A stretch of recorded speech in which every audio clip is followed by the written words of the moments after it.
আসসালামু আলাইকুম এভরিওয়ান, কেমন আছেন সবাই? আশা করি আল্লাহ তাআলার অশেষ রহমতে সবাই খুব ভালো আছেন। আলহামদুলিল্লাহ, আমিও ভালো আছি। স্বর্ণাজ কিচেনে সবাইকে আরও একবার ওয়েলকাম করছি নতুন একটি রেসিপি দেখার জন্য। আজকে শেয়ার করব আটা দিয়ে নরম তুলতুলে প্যানকেকের রেসিপি। ছোট বড় সকলের একেবারে পছন্দের একটা নাস্তা বলতে গেলে প্যানকেক।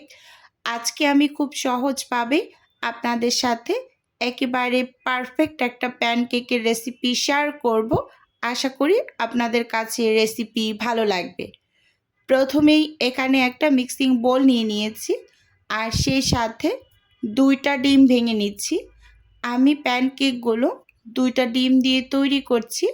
আপনারা চাইলে এখানে একটি ডিম দিয়েও তৈরি করতে পারেন। তো এখন এখানে আমি স্বাদ মতো লবণ দিয়ে দিলাম এবং সেই সাথে অ্যাড করে দিচ্ছি চিনি। এখানে 1-2 কাপ চিনি দিয়েছি, মানে 125 ml যে কাপটা ওই কাপটা দিয়ে দিয়েছি।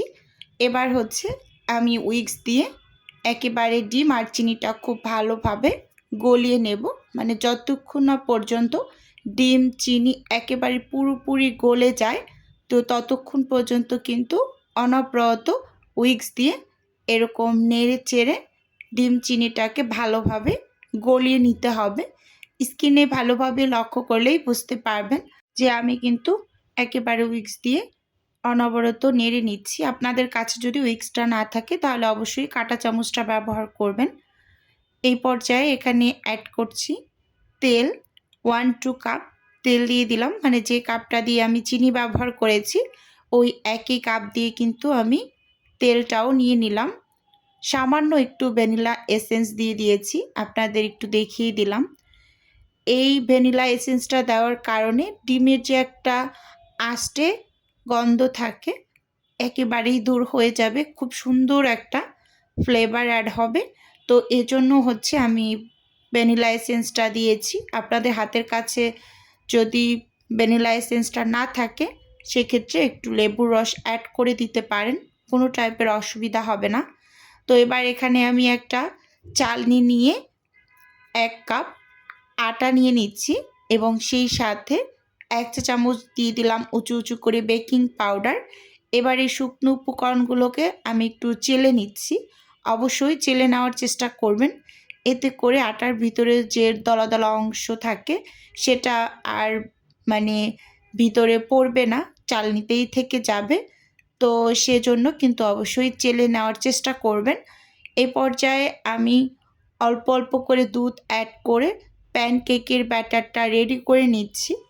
সত্যি কথা বলতে এই প্যানকেকটা কিন্তু ছোট বড় সকলেরই পছন্দ।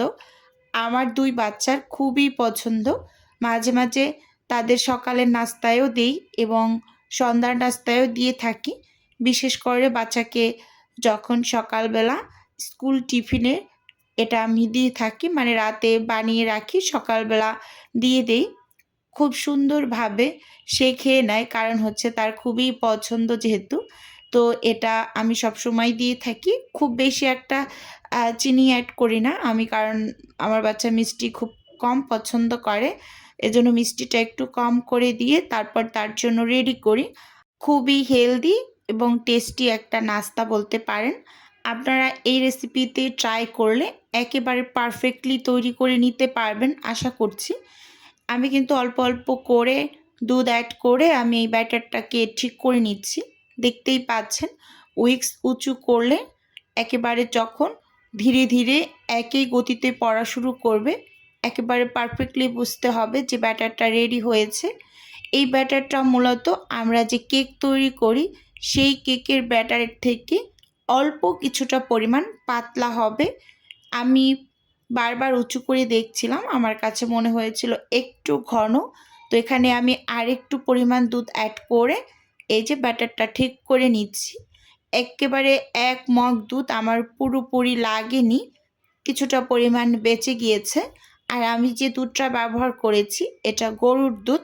আপনাদের হাতের কাছে গরুর দুধটা না থাকলে গুঁড়ো দুধ পানিতে গুলিয়ে লিকুইড করে তো তারপর ব্যবহার করবেন। এখন আমি প্যানকেকগুলোকে তৈরি করে নিচ্ছি। চুলোতে একটা প্যান বসিয়ে দিয়েছি আর চুলোর আঁচটা একেবারে লো করে আমি 1-2 কাপ করে ব্যাটার দিয়ে প্রায় 2 থেকে 2.5 মিনিটের মতো অপেক্ষা করেছি। এই যে দেখুন, এর মাঝেই কিন্তু নাস্তাটার উপরে অসংখ্য ছিদ্র ছিদ্র হতে শুরু করেছে।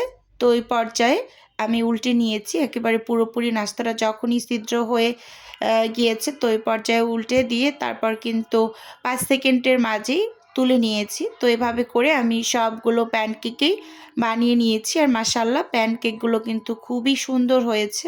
এই যে আপনাদের একটু দেখিয়ে দিচ্ছি, সবগুলো একসাথে তৈরি করে নিয়েছি অফ ক্যামেরাতে। আর মাশাআল্লাহ এই প্যানকেকটা খুবই মজার হয়েছিল খেতে। তো আপনারা কিন্তু এই রেসিপিতে খুব অল্প সময়, মাত্র 10 মিনিটে কিন্তু আটা দিয়ে নরম তুলতুলে প্যানকেক তৈরি করে নিতে পারবেন। এটা কিন্তু আমি নর্মাল যে রুটি তৈরি করি, মানে গমের আটা, যেটা সাদা আটা, ওইটা ব্যবহার করেছি। আপনাদের হাতের কাছে যদি ময়দা থাকে তো ময়দাটাও ব্যবহার করবেন। যার হাতের কাছে যেটা থাকবে সেটা দিয়েই খুব কম সময়ে চটজলদিভাবে সকাল বা বিকালের একটা হেলদি নাস্তা তৈরি করে নিতে পারেন। বাচ্চাদের তো ভীষণ পছন্দ, বড়রাও কিন্তু পছন্দ করে। তো এবার হচ্ছে আমি আপনাদের সাথে একটা প্যানকেক একটু ছিঁড়ে ভিতরটাকে দেখিয়ে দিচ্ছি। এই যে দেখুন, ভিতরটাও কতটা পরিমাণ জালিদার হয়েছে। ভালোভাবে লক্ষ্য করলে কিন্তু বুঝতে পারবেন যে একেবারে পারফেক্টলি ভিতরটাও কুক হয়েছে।